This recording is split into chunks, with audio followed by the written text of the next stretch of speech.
Boa noite, irmãos.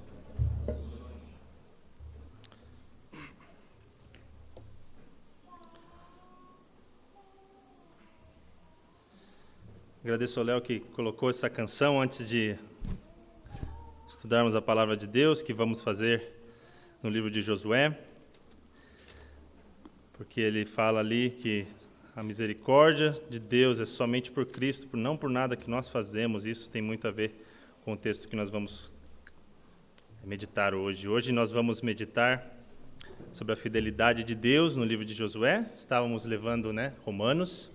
Vamos dar uma pausinha hoje. E esse livro a gente vai abordar nos nossos grupos pequenos logo mais, nos estudos semanais.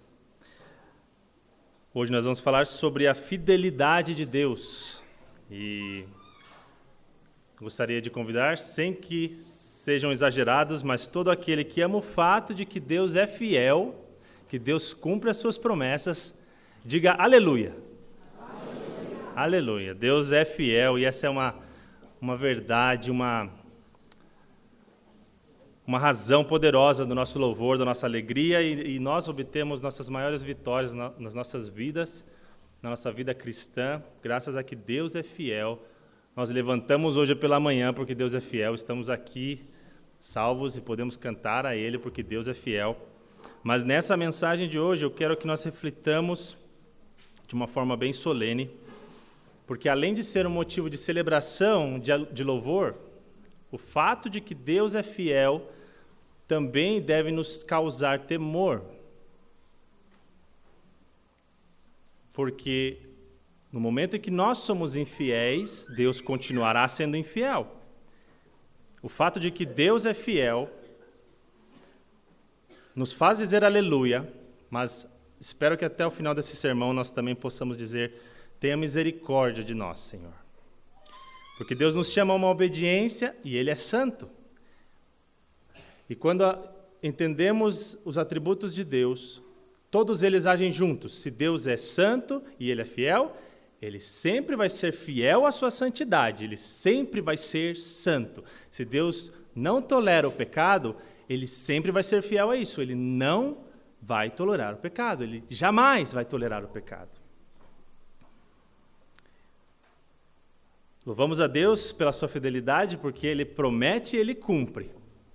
Tanto as bênçãos, mas também as advertências Ele cumpre.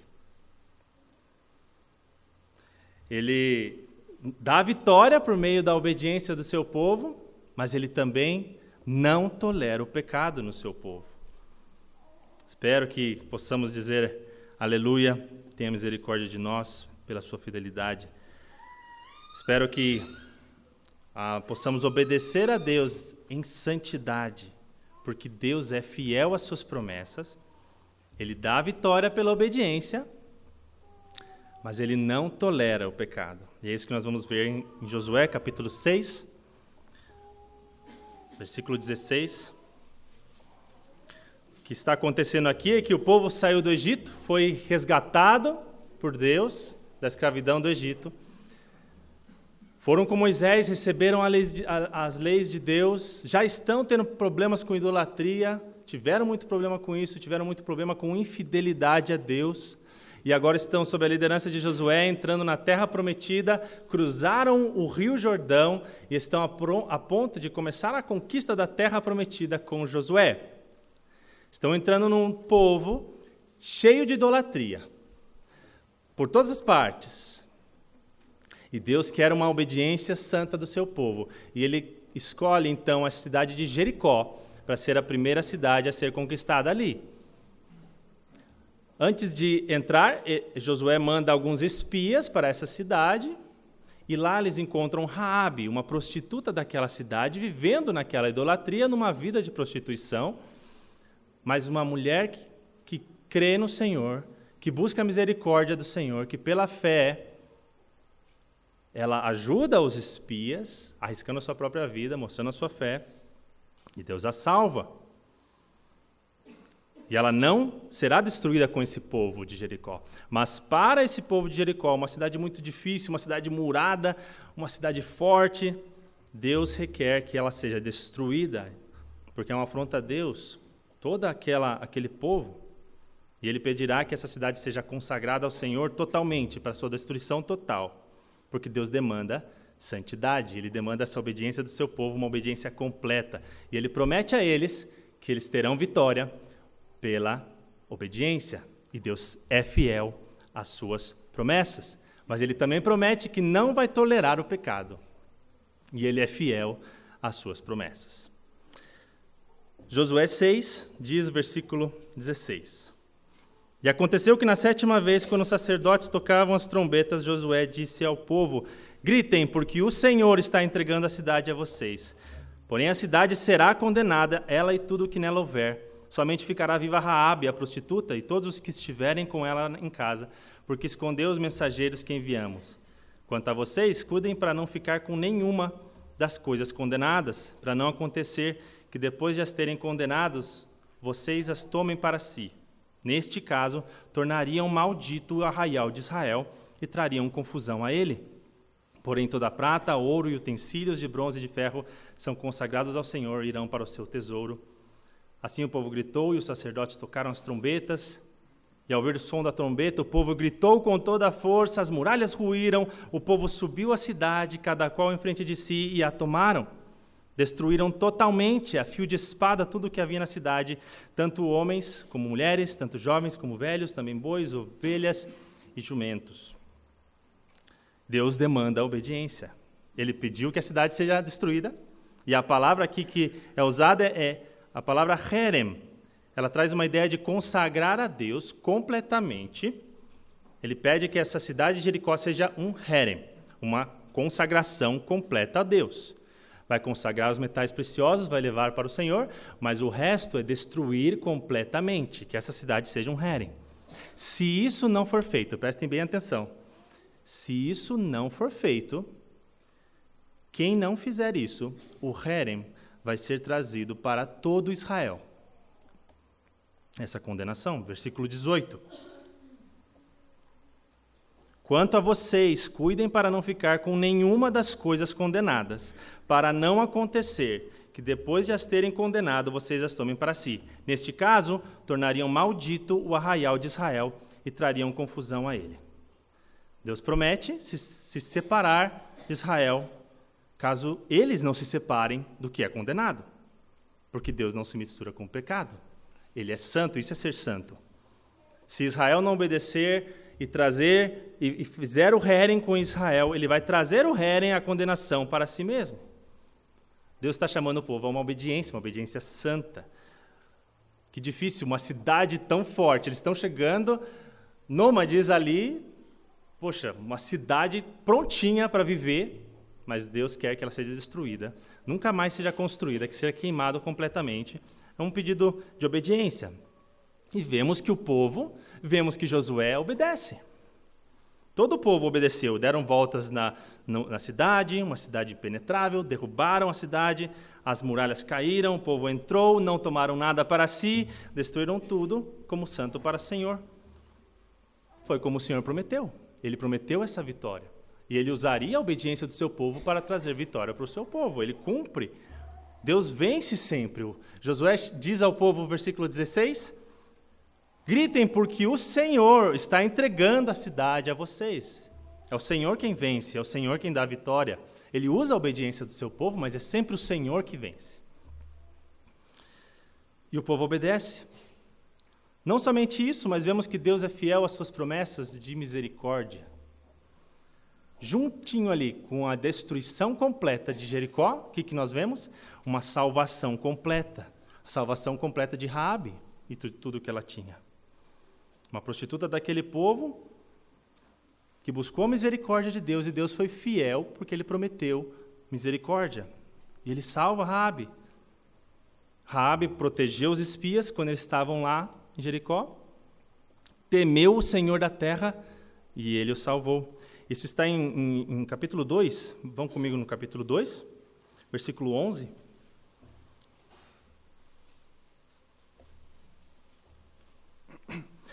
Raabe falando com os espias: quando ouvimos isso, o nosso coração se derreteu. Todos ficamos desanimados por causa da presença de vocês, porque o Senhor, o Deus de vocês, é Deus em cima nos céus e embaixo da terra. Então, ela creu, buscou misericórdia, Deus foi fiel, deu vitória ao povo por meio da sua obediência, deu misericórdia a quem buscou por misericórdia, porque Deus é fiel.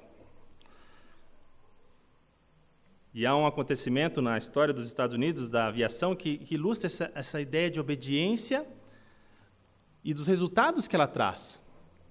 Houve no ano de 2009, o voo 1549 da US Airways decolou do aeroporto de LaGuardia, em Nova York, às 3h26.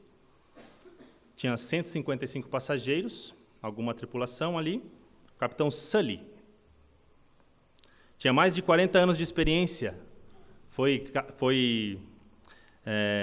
comandante da Força Aérea Americana por mais de 40 anos. Eles fizeram até um filme desse evento.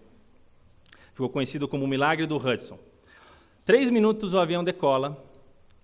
Nos primeiros 3 minutos eles batem com uma revoada de gansos que estavam voando e destroem os 2 motores da aeronave. Os 2.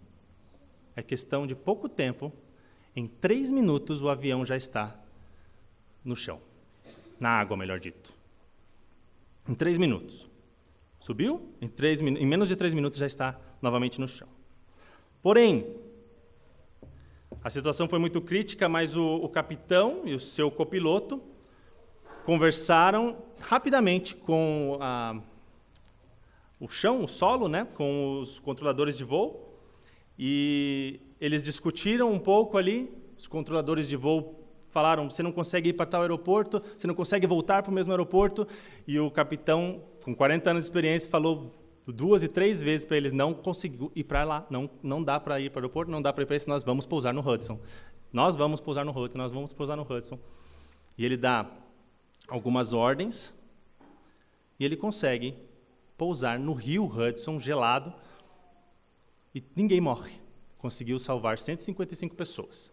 Só que o interessante, eu fui escutar a descrição do áudio, sabe a caixa preta, que eles gravam tudo o que foi dito naqueles momentos, naqueles últimos 3 minutos.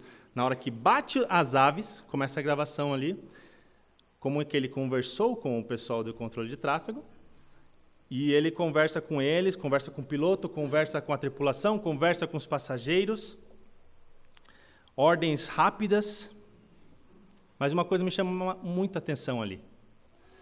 O copiloto nenhuma vez pergunta para ele: você tem certeza? O controlador da terra, o controlador do chão, do voo lá no solo, está dizendo para a gente ir para o aeroporto? Você tem certeza? O controlador está dizendo para a gente ir para o aeroporto? Não dá para ir para o rio? Nenhuma vez.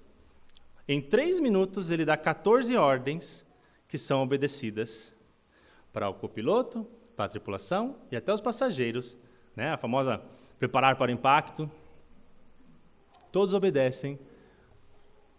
O filme até mostra que não houve tanto desespero, todos estavam obedecendo as ordens e todos sobreviveram. Todos chegaram em casa.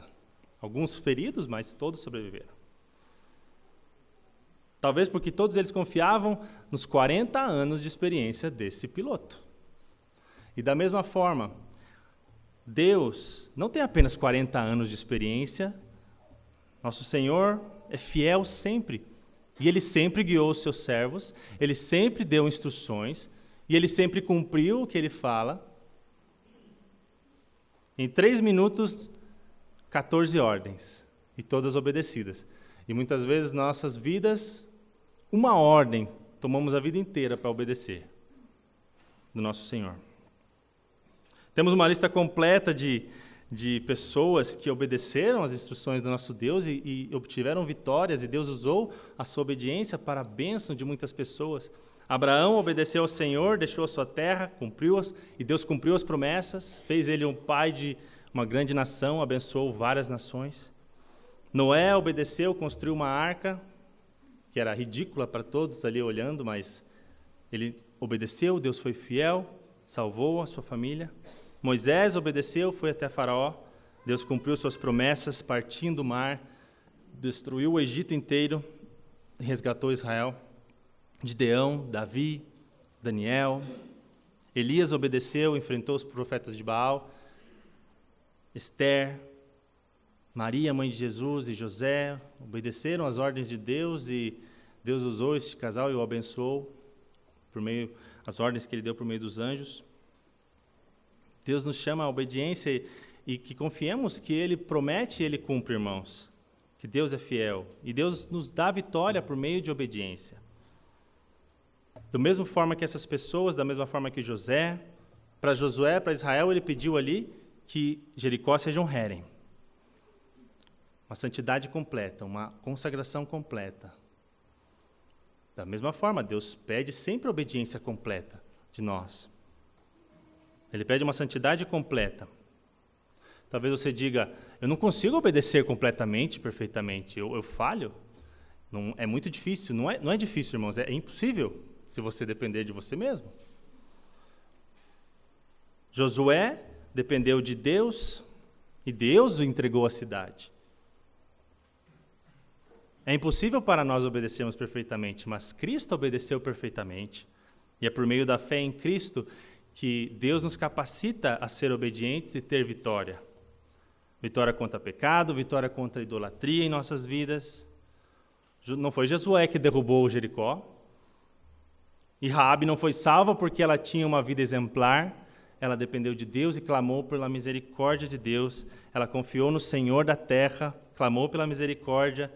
E Deus tirou ela daquele povo e colocou ela dentro do povo de Israel. Hebreus nos relembra um pouco dessa história. Vão comigo em Hebreus capítulo 11. Nos relembra essa história e nos mostra o chamado de Deus a obedecer pela fé, de olhar para Cristo, na perseverança da obediência. Hebreus 11, versículo 30.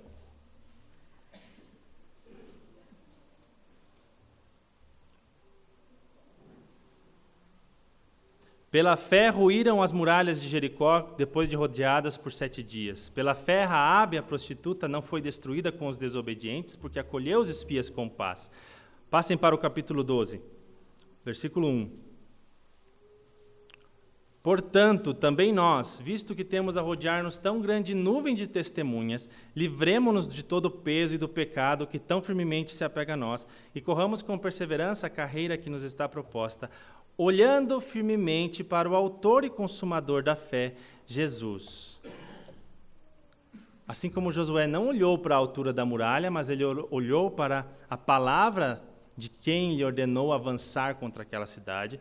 Raabe não temeu os guardas de Jericó, ela temeu o Deus de toda a terra e clamou pela misericórdia dele. Que nós também possamos confiar em suas promessas e depender pela fé nele. Pare de olhar para a altura do seu problema familiar que você precisa resolver. Pare de olhar e temer o seu chefe, o seu professor ou qualquer outra pessoa que te peça para fazer algo que desagrade a Deus. Pare de reclamar que a direção que a Bíblia está te indicando para obedecer é muito difícil. Ela não é difícil, ela é impossível. Mas para alguém que vive pelas suas próprias forças. Ou se tememos mais aos homens que a Deus. Livre-se do peso e do pecado que está se enroscando na sua caminhada cristã. Dependa pela fé em Cristo. Obedeça com santidade e espere a vitória completa que Deus dá. Por quê? Porque Deus é fiel às suas promessas. Mas a nossa história em Josué não acabou aí. E gostaria que nós meditemos no outro lado da fidelidade de Deus. Essa leitura que agora vamos fazer, ela nos pede reverência ao Senhor, temor a Ele. Porque Ele é fiel às suas promessas e Ele adverte que Ele não tolera o pecado. E Ele será fiel sempre em não tolerar o pecado, nem nos seus inimigos e nem dentro do seu povo. O fato de que Deus não tolera o pecado, vamos entender de duas formas. No fato de que Deus não se mistura com o pecado e no fato de que Ele destrói completamente o pecado. E as duas formas são dolorosas para nós. porque pecamos. Mas mesmo sendo dolorosas, isso glorificará a Deus e será para o bem do seu povo. Em primeiro lugar, Deus não se mistura com o pecado. Vejam Josué 7, versículo 1. Mas, tinha que ter o mas. Mas os filhos de Israel foram infiéis em relação às coisas condenadas, porque Acã, filho de Carmi, filho de Zabdi, filho de Zera, da tribo de Judá, pegou para si uma parte das coisas condenadas, e a ira do Senhor se acendeu contra os filhos de Israel. Bom, Acã foi infiel, Israel foi infiel em Acã, e a ira do Senhor estava sobre todo o povo. O texto muda, ele vai contar uma outra história agora, numa espécie de suspense, parece que não aconteceu nada com Acã, não deu nenhum castigo, tem uns segundinhos ali de leitura que parece que desobedeceu e não aconteceu nada. Vamos ver aqui. O texto continua, versículo 2. Josué enviou alguns homens de Jericó até a cidade de Ai, que está junto a Bet-Aven, a leste de Betel, e lhes falou, dizendo: Vão e espiem a terra. Os homens foram e espiaram a cidade, e voltaram a Josué e lhe disseram: Não é necessário que vá todo o povo, bastam uns 2 ou 3 mil homens para atacar a cidade de Ai. Não fatigue ali todo o povo, porque são poucos os inimigos. Pronto. Decisões estão sendo tomadas agora sem consultar a Deus, sem a dependência de Deus, sem confiar em Deus. Estão fazendo estratégias com base na força humana, com base em quantidade de poder bélico, quantidade de poder de guerra. E, irmãos, uma situação aparentemente impossível, agora há pouco, foi vencida fácil, por meio da obediência e dependência de Deus. Mas agora uma situação aparentemente fácil vai se tornar um pesadelo, porque ela está envolvendo desobediência ao Senhor, dependência das próprias forças e misturar-se com o pecado. As Escrituras continuam. Versículo 4. Assim, apenas uns 3 mil homens do povo foram até lá, os quais fugiram diante dos homens da cidade de Ai. Os homens dali mataram uns 36 deles e perseguiram os outros desde o portão da cidade até as pedreiras e os derrotaram na descida. E o coração do povo se derreteu e se tornou como água. Então Josué rasgou sua roupa, se prostrou com o rosto em terra diante da arca do Senhor até a tarde. Ele e os anciãos de Israel puseram pó sobre a cabeça, e Josué disse: Senhor Deus, por que fizeste este povo passar o Jordão, para nos entregares nas mãos dos amorreus, para sermos destruídos? Antes tivéssemos nos contentado em ficar do outro lado do Jordão. Senhor, que direi? Pois Israel virou as costas diante dos inimigos. Quando os cananeus e todos os moradores da terra ouvirem isto, nos cercarão e apagarão o nosso nome da face da terra. E então, que farás ao teu grande nome? Então o Senhor disse a Josué: Levante-se, porque você está assim prostrado sob o seu rosto. Israel pecou. Quebraram a minha aliança, aquilo que eu lhes havia ordenado, pois tomaram das coisas condenadas, furtaram, mentiram e até debaixo da sua bagagem o puseram. Por isso os filhos de Israel não puderam resistir aos seus inimigos, viraram as costas diante deles, porque Israel está condenado à destruição. Não continuarei com vocês, se não eliminarem do meio de vocês a coisa roubada.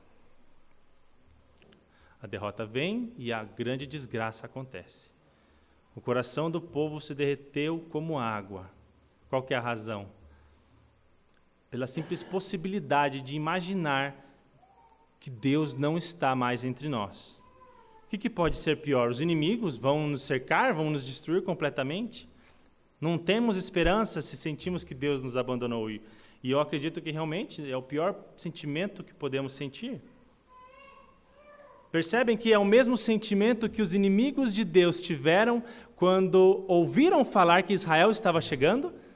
Lembram do capítulo 2? Voltem lá, capítulo 2, Raabe falando com os espias. Capítulo 2, versículo 11. Quando ouvimos isso, o nosso coração se derreteu. Todos ficamos desanimados por causa da presença de vocês, porque o Senhor, o Deus de vocês, é Deus em cima nos céus e embaixo na terra. Então o medo e o temor que deveria estar nos inimigos agora está no povo de Deus, porque eles estão percebendo que realmente Deus é o Senhor de toda a terra. E Ele é fiel ao que Ele diz. Ele não tolera o pecado, Ele não se mistura com o pecado. Então, diante da simples possibilidade de que Deus não vai mais estar no meio de nós, o coração desmaia. Muitos na palavra de Deus descrevem essa sensação como sendo a pior de todas. Muitas pessoas sentiram isso como a ira de Deus sobre elas ou por alguém próximo a elas. Jó clama: as flechas do Todo-Poderoso estão cravadas em mim, e o meu espírito sorve o veneno delas. Os terrores de Deus se armam contra mim. Jeremias afirma: eu sou o homem que viu a aflição causada pela vara do furor de Deus. Ele olhando para o castigo que Deus está trazendo. Ele me levou e me fez andar nas trevas e não na luz. Davi também questiona: meu Deus, por que me abandonaste? Por que estás tão longe de me salvar e tão longe dos meus gritos de angústia? E essas palavras soou parecido com alguma coisa que você já ouviu? Nosso Senhor Jesus cumpre essas profecias na cruz. Só que a diferença entre Cristo e todas essas pessoas é que realmente Cristo sofreu a ira completa de Deus ali na cruz. Ele realmente sofreu para que o seu povo não sinta isso. Para que o seu coração não se derreta como água, Cristo se derreteu como água na cruz. Verteu o seu sangue, bebeu a ira de Deus. Para que nós possamos ser salvos do fogo da ira de Deus.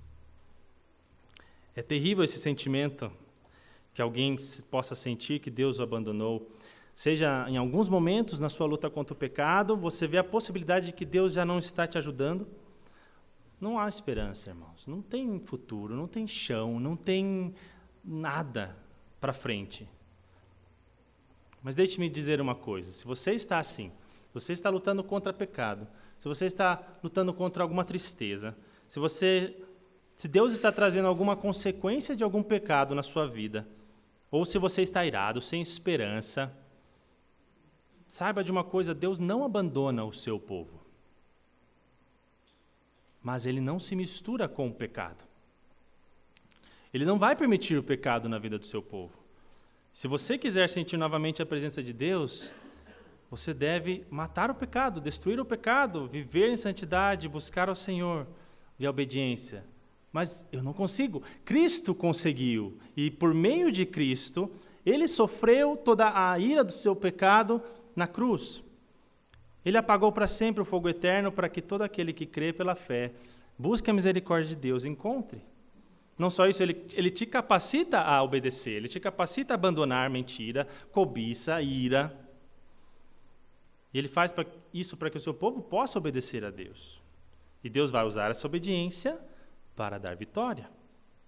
A razão dessa desgraça toda que aconteceu é simples, e Deus vai fazer com que o seu povo se lembre, com que Josué se lembre, todo Israel se lembre por muito tempo. A razão de tudo isso que está acontecendo com eles é que Deus é fiel. Ele não tolera o pecado, e ele prometeu que isso ia acontecer, e agora vamos ver o que acontece. Capítulo 7, versículo 13.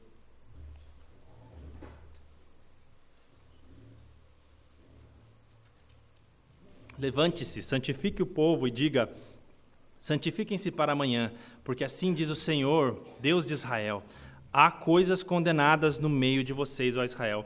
Vocês não poderão resistir aos seus inimigos, enquanto não eliminarem do meio de vocês as coisas condenadas. Pela manhã, pois, vocês se apresentarão segundo as suas tribos, e a tribo que o Senhor designar por sorteio se apresentará segundo as suas famílias, e a família que o Senhor designar se apresentará por casas. E a casa que o Senhor designar se apresentará homem por homem. Aquele que for achado com a coisa condenada será queimado, ele e tudo que tiver, porque quebrou a aliança do Senhor e cometeu um ato infame em Israel. Teve um momento de celebração com a fidelidade de Deus, porque Ele deu a vitória. Mas Deus havia prometido que se eles pegassem das coisas condenadas, todo Israel seria condenado. Prometeu ou não prometeu? Deus é fiel.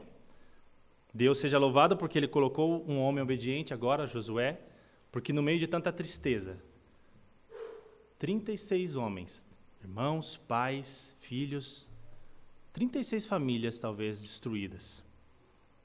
O povo já está em luto. Está em luto ainda mais pela possibilidade de que Deus já não está entre eles. E agora Deus vai demandar algo que Josué faça e ele vai obedecer. Josué 7,16. Então Josué se levantou de madrugada e fez com que Israel se apresentasse segundo as suas tribos, e a sorte caiu sobre a tribo de Judá. Ele fez com que se apresentasse a tribo de Judá, e a família indicada foi a dos Zeraitas. Fez com que se apresentasse a família dos Zeraitas, homem por homem, e a casa indicada foi a de Zabdi. Fazendo com que se apresentasse a casa de Zabdi, homem por homem, o indicado foi Acã, filho de Carmi, filho de Zabdi, filho de Zera, da tribo de Judá. Então Josué disse a Acã: meu filho, dê glória ao Senhor, Deus de Israel, e renda louvores a Ele. E conte-me agora o que foi que você fez. Não me esconda nada. Acã respondeu a Josué: é verdade, eu pequei contra o Senhor, Deus de Israel, e fiz assim e assim. Quando vi entre o despojo uma boa capa babilônica, uns 2,5 quilos de prata e uma barra de ouro pesando mais de meio quilo, cobicei essas coisas e as peguei para mim. E eis que estão escondidas na terra, no meio da minha tenda, e a prata por baixo. Então Josué enviou mensageiros que foram correndo à tenda de Acã, e eis que tudo estava escondido nela, e a prata estava por baixo. Tiraram aquelas coisas do meio da tenda e as trouxeram a Josué e a todos os filhos de Israel e as colocaram diante do Senhor. Então Josué e todo Israel com ele pegaram Acã, filho de Zera, e a prata, a capa, a barra de ouro, os filhos e as filhas dele, os seus bois, os seus jumentos, as suas ovelhas, a sua tenda e tudo o que ele tinha, e os levaram para o vale de Acor. Josué disse a Acã: por que você trouxe esta calamidade ou essa desgraça sobre nós? O Senhor hoje trará calamidade, desgraça sobre você. E todo Israel apedrejou, e depois de apedrejá-los ainda os queimou. E levantaram sobre ele um montão de pedras que permanece até o dia de hoje. E assim o Senhor apagou o furor da sua ira. E por isso aquele lugar se chama o Vale da Desgraça até o dia de hoje. Quanto tempo de silêncio você acha que houve entre o povo naquele momento? O povo está vendo a santidade de Deus mais uma vez, vendo as consequências da sua desobediência. Eles veem aquele monte de pedras, eles sentem o cheiro da fumaça, mas talvez está tudo em silêncio. Eles não têm o versículo 26 que nós temos aqui. Olhem o final do versículo 26. Levantaram sobre ele um montão de pedras que permanece até o dia de hoje. Assim o Senhor apagou o furor da sua ira. Por alguns momentos, só o que eles tinham era o temor do Senhor e de contemplar que o Senhor é fiel às suas promessas e que o Senhor não tolera o pecado. E o Senhor apagou o furor da sua ira. As chamas de fogo que queimaram Acã foi o que apagou a chama de fogo da ira de Deus. É fogo apagando fogo. Deus destrói o pecado. Deus não tolera o pecado, ele não se mistura com o pecado e ele destrói o pecado. Deus nos chama a obedecer em santidade, porque Ele é fiel às suas promessas e Ele destrói o pecado. Vocês já ouviram falar daquelas queimadas controladas? Ou incêndios controlados? Quando um incêndio florestal ele é poderoso, ele é rápido, a velocidade é tão grande que tem relatos nos Estados Unidos de alguns tipos de incêndio que você não conseguia fugir nem de carro, porque o fogo vai tão rápido, avançando. O calor desses incêndios chega a produzir seu próprio sistema de ventos, chegando a evaporar a umidade do solo ao redor antes que o fogo chegue. Ele queima pelo chão, na vegetação rasteira, ele queima pela copa das árvores, ele queima até as raízes, por isso é difícil de apagar, porque você apaga em cima, mas as raízes estão ardendo e não permitem que o fogo se apague. Mas para evitar que um incêndio tão poderoso desse chegue a esse ponto, queima-se ao redor dele uma grande quantidade de vegetação para que acabe o combustível desse incêndio. E da mesma forma, o fogo de Acã foi o fogo que apagou o fogo da ira de Deus. E a ira de Deus é igualmente poderosa. Mas é uma ira justa, irmãos. Uma ira fiel, uma ira santa, mas é completamente destruidora da mesma forma. Mas nós temos a Cristo, e nele a ira de Deus foi apagada. Ele recebeu o fogo da ira de Deus para que nós não fôssemos destruídos. E os servos de Deus, o povo de Deus, já não teme esse fogo da ira eterna e do castigo eterno. Mas essa mesma fidelidade de Deus que purificou o fogo no seu próprio povo ali de Israel, é o mesmo Deus hoje, fiel, que não se mistura com o pecado e que não tolera o pecado na vida do seu povo. É o que vemos, continuando também no nosso texto de Hebreus. Vamos comigo lá em Hebreus capítulo 12, versículo 4. Nesse texto, o autor está animando a que vocês não desanimem com as dificuldades, com a disciplina de Deus. Perseverem na obediência, olhando para Cristo. Hebreus capítulo 12, versículo 4.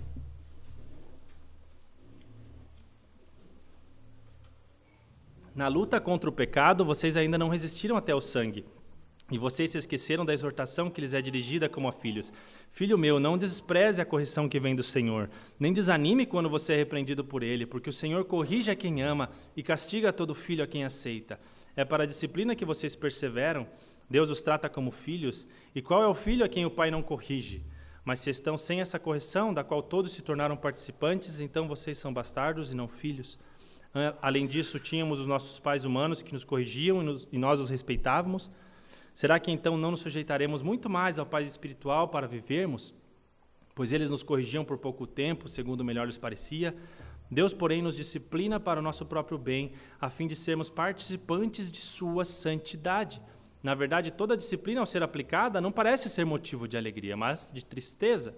Porém, mais tarde, produz fruto pacífico aos que têm sido por ela exercitados, fruto de justiça. Por isso, levantem as mãos cansadas e fortaleçam os joelhos vacilantes. Façam caminhos retos para os seus pés, para que o manco não se desvie, mas seja curado. Da mesma forma como o fogo desse incêndio às vezes produz depois uma vegetação forte, e os relatos são disso, depois de uma grande queimada nasce uma vegetação forte, da mesma forma esse fogo da ira de Deus pode permitir produzir frutos de justiça. Irmãos, muitas vezes é dito que não devemos ter medo de Deus. Mas o certo é que quando a gente compreende a santidade de Deus, assim como o povo estava compreendendo, é natural que sintamos um medo verdadeiro. Não um medo que te faça fugir de Deus, se esconder de Deus, porque você não consegue fugir de Deus. Você não consegue. Isso não vai funcionar. Mas é um temor que te leva a se aproximar dele, pois ele é a única forma de você não ser queimado por esse fogo. Só Cristo pode apagar a ira de Deus que está sobre todo o pecador. É a única razão que nós temos para obedecer a Deus? O medo, o temor do Senhor? Não, claro que não. Não é a única. Nós estamos estudando Romanos, estamos vendo que pelas misericórdias de Deus, e há muitas outras razões, mas hoje, nesse texto aqui, vamos meditar no temor do Senhor. Vamos temer mais a santidade e a fidelidade de Deus, porque é um excelente estímulo para a nossa obediência. Talvez você diga, Deus não é assim, Deus não castiga, Deus não castiga o pecado. Pergunta isso para Ananias e Safira depois.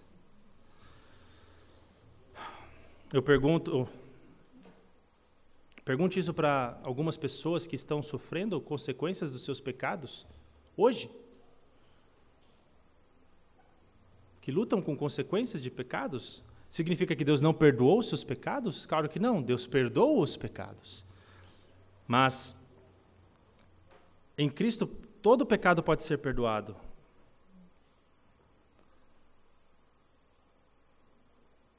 Mas Deus usa essas consequências do pecado, as cicatrizes dele, para te advertir, para te trazer de volta, para disciplinar, para você lembrar que você, dependendo de você mesmo, chegará à destruição.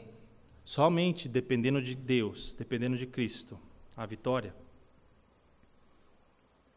Assim como a vida de Raabe foi lavada, a sua também pode ser. Mas essas consequências do pecado são usadas por Deus para te afastar do pecado, para te trazer de volta para perto dele. Israel tinha agora, e diz ali, até o dia de hoje, o dia que foi escrito, né, Josué, até aquele momento, um montão de pedras estava lá, para eles olharem, para eles lembrarem. O que acontece quando você esquece de Deus, vive de uma forma independente de Deus, quando você se mistura com o pecado, quando você não teme ao Senhor, eles tinham aquilo ali para se lembrar, dia após dia. Assim como alguém que brinca com fogo tem uma cicatriz feia, e te garanto que ela vai ter muito mais respeito pelo fogo, da mesma forma, você tem as cicatrizes de alguma rebeldia que você teve para com Deus. E talvez ela vai ficar para o resto da vida. Uma gravidez indesejada,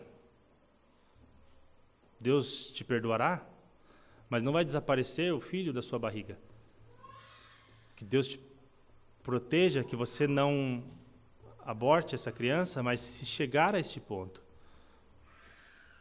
Deus também te pode perdoar. Mas você, eu te garanto, terá uma das maiores tristezas da sua vida, pelo resto da sua vida. Uma doença venérea, uma doença causada por um pecado sexualmente transmissível, ou um relacionamento que você quebrou, que você ofendeu algum familiar, algum parente, que você nunca mais consegue recuperar essa amizade, um divórcio, ou um pecado que você luta todos os dias, que te atormenta, porque parece que você não consegue vencer, não consegue largar, e você clama ao Senhor, mas você já criou tantos hábitos e tantos costumes e se acostumou a agir dessa forma, e vai ser difícil. São cicatrizes de pecado, traz pecado. Uma dificuldade financeira causada por algum pecado que você tenha cometido contra o Senhor, Deus te perdoará. Você receberá, pela palavra de Deus e aos sábados pela manhã, sabedoria bíblica para lidar com essas coisas, para ir pagando as dívidas, mas as dívidas não vão desaparecer do seu banco da noite para o dia. São cicatrizes, são consequências do pecado que o Senhor traz para disciplinar o seu povo e para te lembrar de depender dEle, de viver pela fé em Cristo. Irmãos, quando nós percebemos que Deus realmente fala sério, quando Ele promete e adverte das consequências do pecado, isso traz um temor, mas é um temor que vai te fazer olhar para trás e buscar agir diferente. É o temor que você vai ter, o maior medo que você vai ter olhando para a sua cicatriz vai ser o medo de confiar novamente em você mesmo. E isso é uma das maiores bênçãos que Deus nos dá. Ter medo de confiar em si mesmo. Tem uma frase de um pastor que eu gosto bastante, que é o Voddie Baucham, que uma vez ele disse para a filha dele que ela não pode ficar sozinha. Era um tema de proteção a pensamentos sexuais e não pode ficar sozinha com um menino e tal. E o pessoal perguntava, você não confia na sua filha e tal? Fala, eu não confio no pai dela.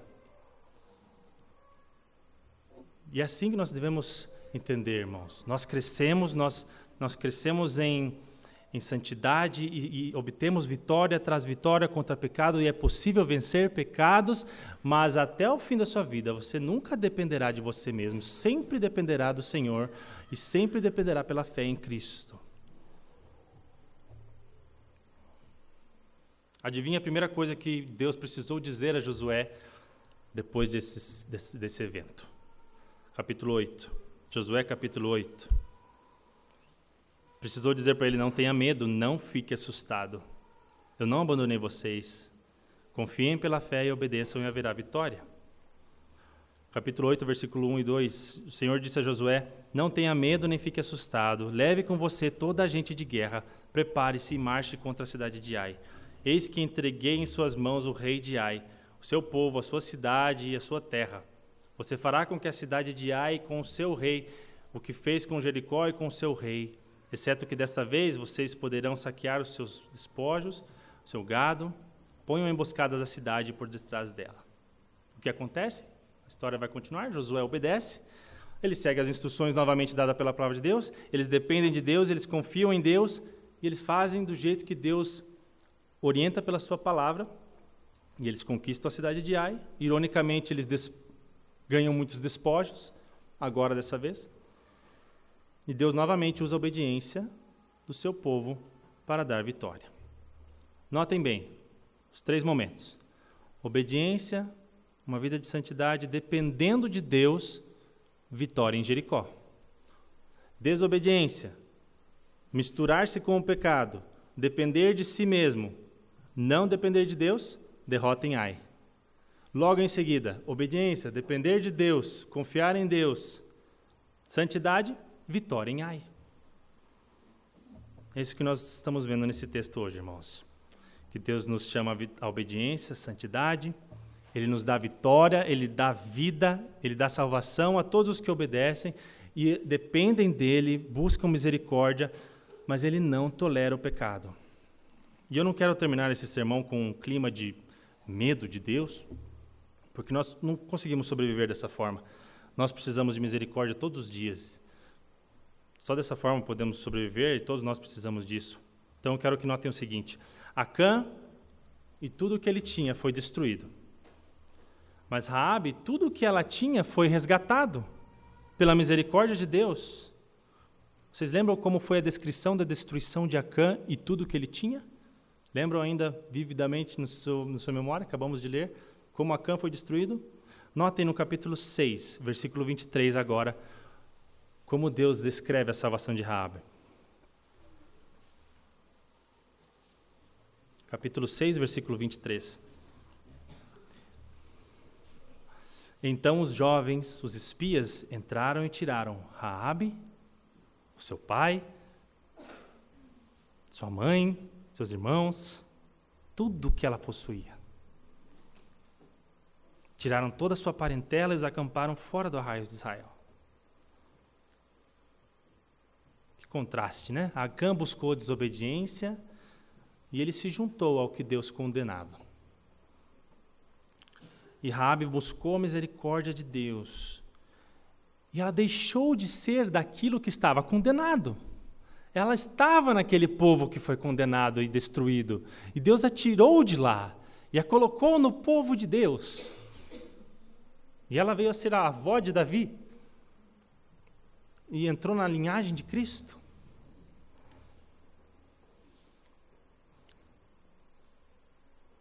Quero fazer mais uma coisa. Vamos ler novamente capítulo 7, versículo 21.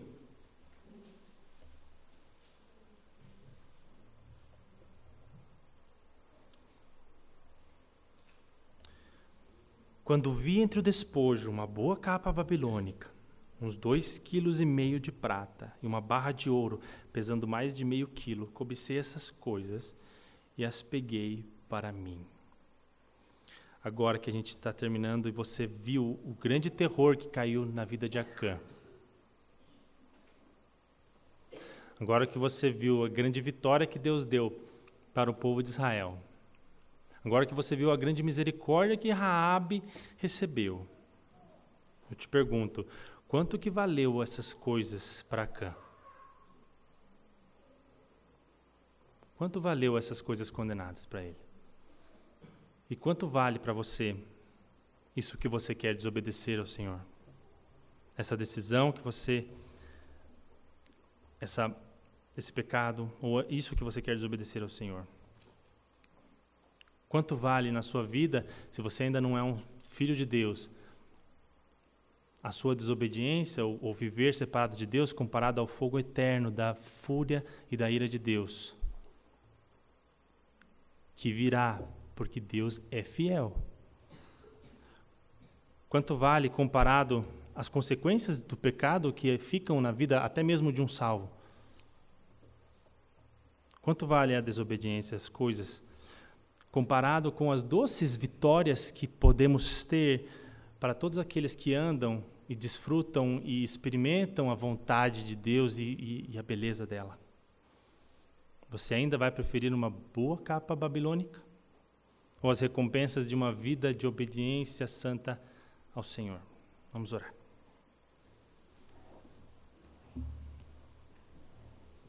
Senhor, te louvamos por tua fidelidade e santidade. Tem misericórdia de nós. Ajuda-nos a ver que o valor que nós ganhamos com a desobediência não se compara com o castigo eterno, não se compara com consequências do pecado e não se compara também com os preciosos frutos da obediência. Aumenta nosso temor da tua santidade, da tua fidelidade, e que esse temor nos traga mais perto de ti, para depender de ti. Faz crescer nossa confiança que o Senhor cumpre as tuas promessas e que o teu poder vence tudo, vence todos, e que a nossa fé seja fortalecida para que o teu nome seja glorificado por meio da obediência. Amém.